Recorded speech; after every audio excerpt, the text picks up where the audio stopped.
안녕하십니까. 오늘은 앱 슬라이드에 대해서 어떻게 하는지 여러분과 함께 나누도록 하겠습니다. 지금부터 앱 슬라이드를 시작합니다. 앱 슬라이드에 대해서 말씀드리겠습니다. 1년 전 저는 어깨가 아프고 허리가 결리고 무릎 관절이 약해지는 것을 스스로 느끼면서 전에 없는 현상이 몸에 나타나기 시작했습니다. 모든 것이 귀찮아지기 시작하고 나도 모르게 자신감이 조금씩 떨어지는 것을 느끼게 되더라고요. 이렇게 해서는 안 되지 하고 4개월 전부터 앱 슬라이드를 시작했습니다. 처음엔 10번 하기도 어려웠는데 지금은 언제든지 쉴 수 있으니 피곤하면 쉬면서 한다는 마음으로 좀 더 강도 있게 횟수를 늘리고 있습니다. 10번부터 시작하여 20번까지 하다가 지금은 20번씩 5세트를 하고 있습니다. 전체 100번을 하는 것이죠. 앱 슬라이드를 하면 몸짱이 된다고들 하는데 저는 몸짱이 되기보다는 일과 시간에 하는 일을 피곤하거나 지쳐서 포기하지 않고 기쁨으로 하기 위해서 시작했습니다. 앱 슬라이드를 100번 하면서 손과 허리에 힘이 생기면서 자신감이 더해지고 컴퓨터 작업과 영상 편집도 몇 시간 동안 배우면서 계속할 수 있게 되었습니다. 오후까지 몸의 컨디션을 유지할 수 있으니 감사한 일이죠. 초보자는 슬라이딩 거리를 짧게, 어깨는 작은 각도로 시작합니다. 처음부터 슬라이딩 거리를 길게 잡거나 팔의 각도를 머리 위까지 올리는 것은 아주 위험합니다. 특히 어깨가 약하신 분은 푸시업 하는 정도의 각도에서 시작하는 것이 좋고 조금씩 거리를 늘려가면 됩니다. 엉덩이와 무릎이 일직선상에 오도록 무릎을 꿇은 채로 어깨와 손이 일직선이 되도록 앱 슬라이드를 잡습니다. 천천히 엉덩이를 밀면서 앱 슬라이드를 앞을 향해 밀어주기만 하면 됩니다. 이때 등은 평평한 플랭크 자세가 되어야 되고 양팔은 곧게 뻗어야 합니다. 앱 슬라이드를 더 이상 밀 수 없을 때까지 도달한 후에 복근을 당기면서 시작 자세로 천천히 돌아오면 됩니다. 세트별 횟수는 본인의 체력에 맞게 조절하면서 늘리면 됩니다. 앱 슬라이드의 장점은 허리에 부담이 없다는 겁니다. 앱 슬라이드 휠은 허리를 꺾지 않고 가슴뼈를 꺾어주면서 허리의 부담을 줄여줍니다.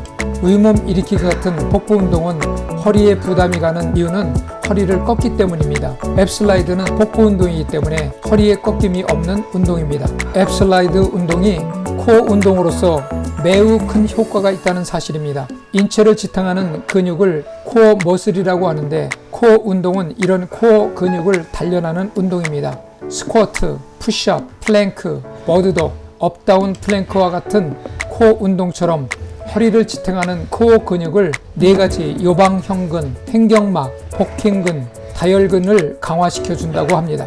허리가 아프신 분들은 허리 근육의 문제보다 코어 근육이 문제가 있다고 합니다. 복부 운동기구인 앱 슬라이드는 운동할 때 복근의 개입도가 가장 높은 운동이라고 합니다. 직접 경험해 보시면 느끼실 겁니다. 바퀴가 4개가 달린 제품은 처음 시작하거나 몸의 균형이 잘 잡혀지는 데까지 익숙하지 않은 분들에게 좋은 것 같습니다. 저도 처음 바퀴 4개가 달린 앱 슬라이드를 사용했습니다. 앱 슬라이드가 처음에는 나에게 맞지 않는 운동같이 힘들게 느껴졌는데 지금은 가장 편한 운동이 되었습니다.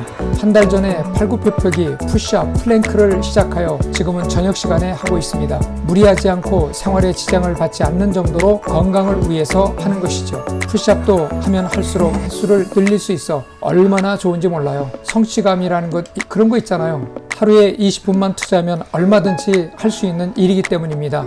운동과 체력이 보강되면서 집중력이 더해지기 시작했고 자신감을 더 갖게 되었습니다.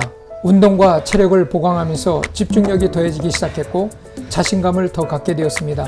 가끔은 플랭크도 배워서 시도하고 있는데 즐기면서 재미있게 하고 있답니다. 짧은 시간에 할 수 있는 강도 있는 운동이 무엇인지를 조금씩 알게 되었는데 진작부터 알고 했더라면 하는 아쉬움도 있거든요. 청년 때부터 했더라면 하는 아쉬움도 있지만 60대 중반이라도 이 정도 할 수 있다는 게 감사한 일이죠. 사람은 누구에게나 인생에 우뚝 설 수 있는 기회가 몇 번 온다고 하죠. 저에게도 그런 기회들을 잘 잡아 수직 상승한 적도 있고 그런 기회를 잡지 못하거나 인식조차 하지 못하고 지나쳐버린 적도 있었습니다. 세월이 지난 후에 되돌아보면 다 잡을 수 있었다고 생각했지만 내가 준비되지 않은 상태로 같은 일이 내 앞에 닥친다면 똑같이 후회할 일들이 생길 수도 있을 겁니다. 미래는 준비된 자에게 기회와 축복이 된다는 말이 있습니다. 지나간 실수와 후회를 뼈저리게 체감하면서 부족함을 채우지 않는다면 별 수 없는 게 사실입니다. 이제는 지난 시간을 교훈 삼아 앞으로는 더 잘할 수 있을 것 같다고 생각이 듭니다. 위기일수록 움츠러들거나 두려워하지 말고 다음을 위한 비상할 기회를 위해 기본을 갖추면서 생활하는 것이 더 중요한 일이라고 생각합니다. 어려운 상황 속에서도 가슴에 불타는 꿈과 비전을 이루기 위해 부족함이 없는 열정과 경쟁에서 이길 수 있는 능력과 감당할 수 있는 체력을 키우는 일이 필요합니다. 평균 수명보다 더 관심을 가져야 할 것은 건강 수명입니다. 카나다는 평균 수명이 한국과 별 차이가 없는데 건강 수명은 2배 이상 높습니다. 수명만큼 건강 수명도 지탱해줘야 행복한 인생이 되는 거 아니겠습니까? 우리가 기적의 아침을 매일 맞을 수 있다면 기적의 삶을 살아갈 수 있게 될 것입니다. 몇 분 다 했습니다.